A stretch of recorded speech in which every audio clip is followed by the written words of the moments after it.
Okay, I'm ready to continue sewing the half square triangles that we marked in the last session. Remember, we marked a diagonal line, and now I'm going to stitch 1/4 of an inch on this side of the line and 1/4 of an inch over on this side of the line. Again, I like to make my stitch length about a 1.5 or a 1.6 because I like to press my seams open. I'm using the 1/4 inch foot, and I'll start sewing this one.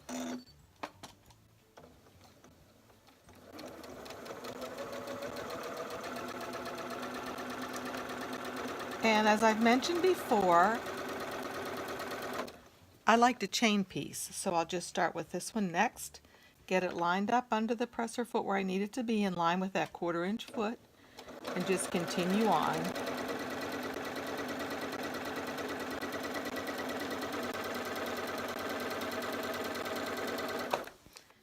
I'm stitching down the second side of each of these half square triangle blocks. Remember, I'm doing 1/4 of an inch from the line, and since I'm chain piecing, I just bring the next one up and get it set right where it needs to be, lining it with that 1/4 inch foot, and just continue on.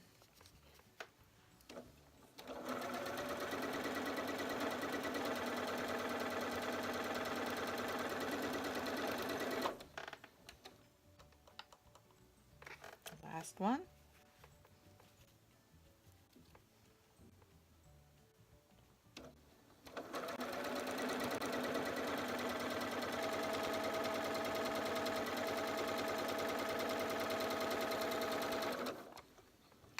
Cut my threads. Okay, and now what I like to do is I like to use this little handy tool because I really like to chain piece. To use this little tool that you can get at sunflower-quilts.com, you just take your pieces, let's put this up here a little bit, that you've sewn together. There's a razor blade in there, just go like that and it quickly cuts them apart. Of course you could do it with scissors, but I just think this tool makes it handy. And of course the next thing now that I would do, you remember the line that you drew and you stitched 1/4 of an inch on each side of that.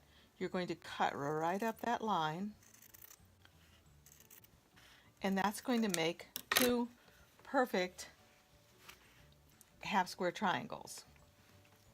So the next thing that I would do is I would take it and, if I can get my fingers in here, finger press this open.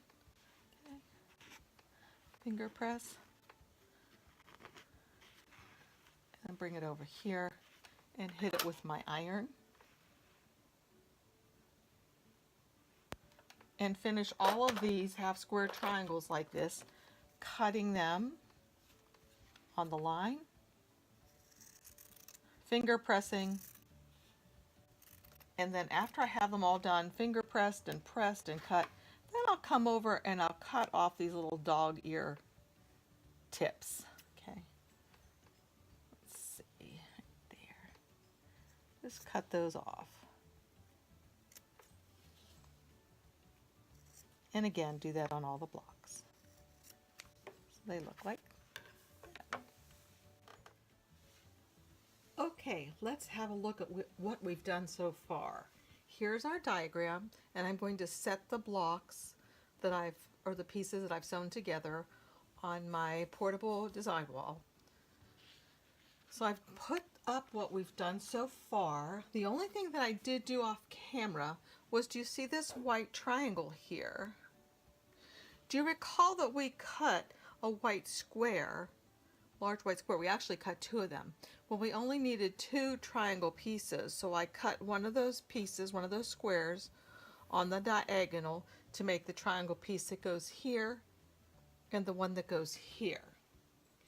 All of these other pieces we cut and we've sewn together. Now do remember that we had some other of the, gosh, what size were they?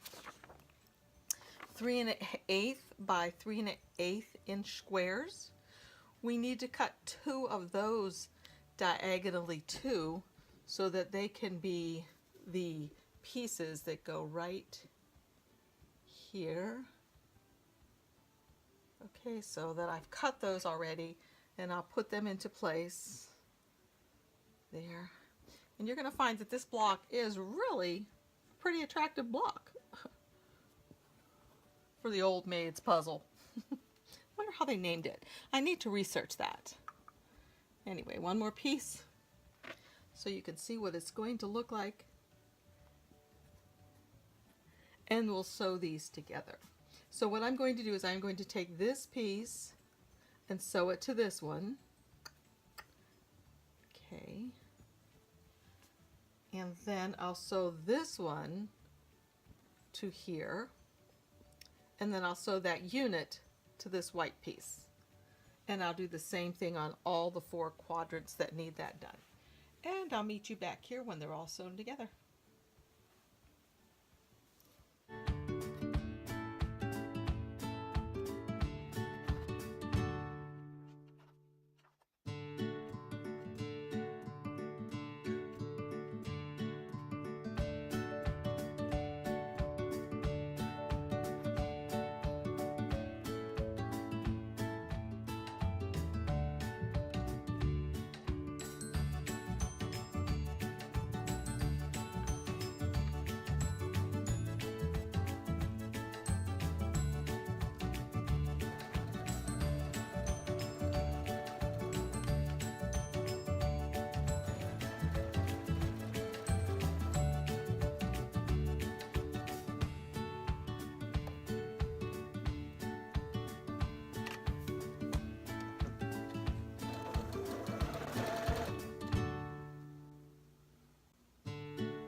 Now for the final pressing, and my block is done.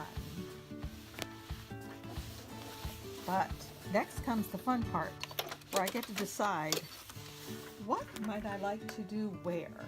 I guess I'll use my, I'm not sure, I might use my walking foot, or I might use a combination of my walking foot and my, and free motion.